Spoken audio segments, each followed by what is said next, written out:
Good evening. This is a short story I wrote in 1987. The name is The Lake.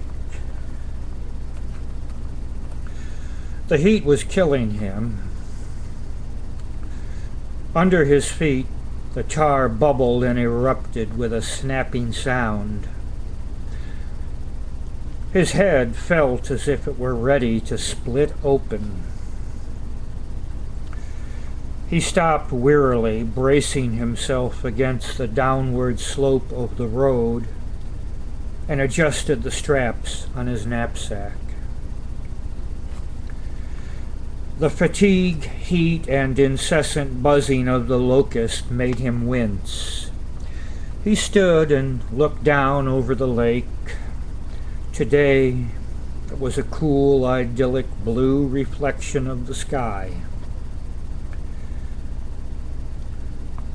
His vantage was a half a mile away, and in his memory he saw it far away. In the lake he saw his life. Movies filled his sight. From splashing at the water's edge in diapers, to fishing on its banks, to making love with his first love on the shore. Oh!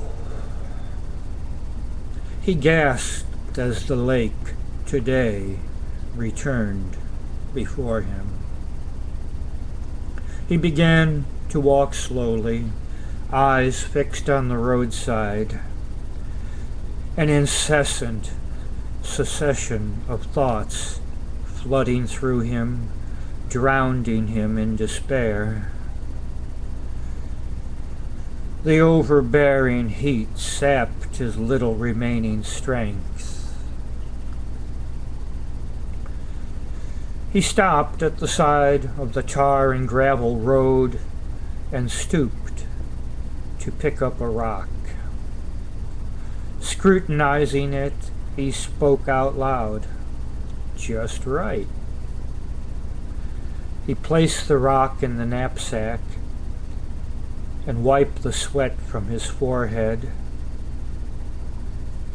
readjusted the straps, and wearily continued walking. He stopped under the overhang of a large oak.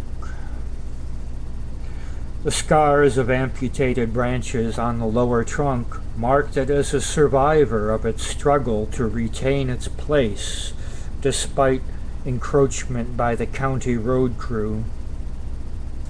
A few branches had been sacrificed, but the tree stood straight with gnarled, exposed roots grasping at the side of the ditch. His body told him to rest in the shade for a moment. But this was where his walk always ended.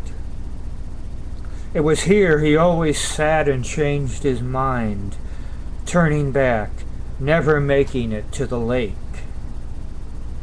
Today he would make it to the haven of cool, refreshing waters.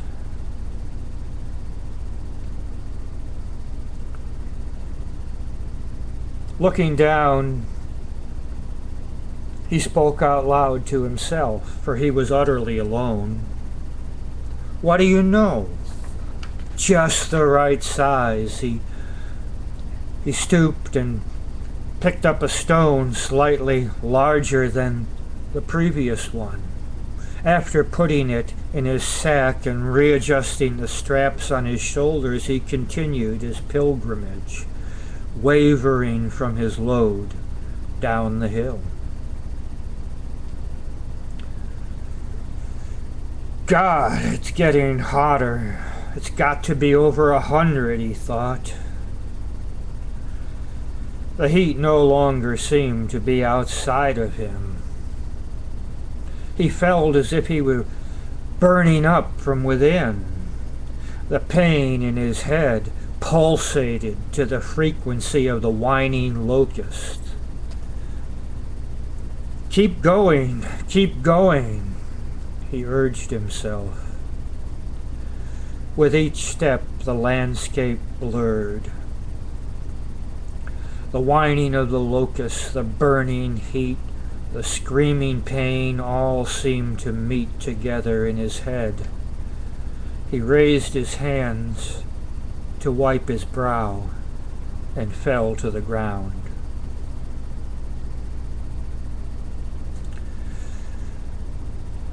The effort of raising himself to a sitting position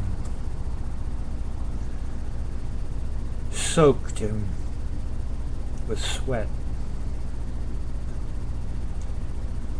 Gagging and gasping for breath, he pushed himself up to his feet. Stumbling,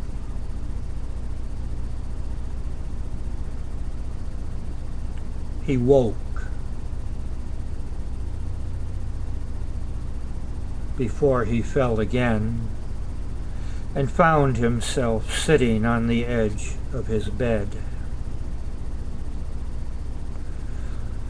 That dream. 3 nights in a row I've had that same dream.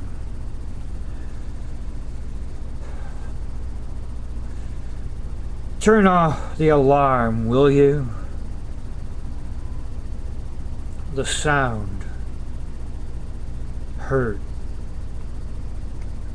The woman on the other side of the bed said to him scornfully, "Another hangover?" She fumbled with the alarm and managed to turn it off after what seemed to be forever. Bending his head, he massaged it with his hands. Another hangover. When are you going to stop? You're killing yourself. There wasn't any concern or compassion in her voice. It made the pain worse. Her voice whined its way like a burning screw into his fevered mind.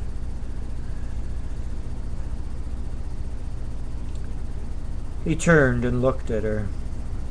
This woman he had promised to love forever. He still did. Why, he didn't know. Why she was still there, he didn't know either. She obviously didn't love him anymore. She hadn't for years.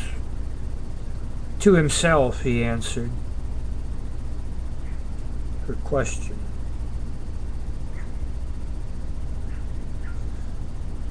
When these feelings stop, as soon as I don't care if you love me. She sat on the side of the bed with her back to him. He turned and contemplated her form and answered her out loud. Soon, he said. Soon. His head throbbed, his vision blurred, and his body burned. Turning away, he rose unsteadily and went into the living room. Looking out the window, he saw the lake wrapped in early morning fog. His stomach cried for water. Walking to the sink, he put his mouth to the faucet and filled his stomach. Then he went outdoors for the inevitable retching. The morning air felt like someone had touched his face with a cool washcloth. The familiar countryside filled his vision. All at once the cold water returned, hot, caustic, and vile. The sound of his retching echoed off the neighboring barn. He straightened up. Words from his heart forced themselves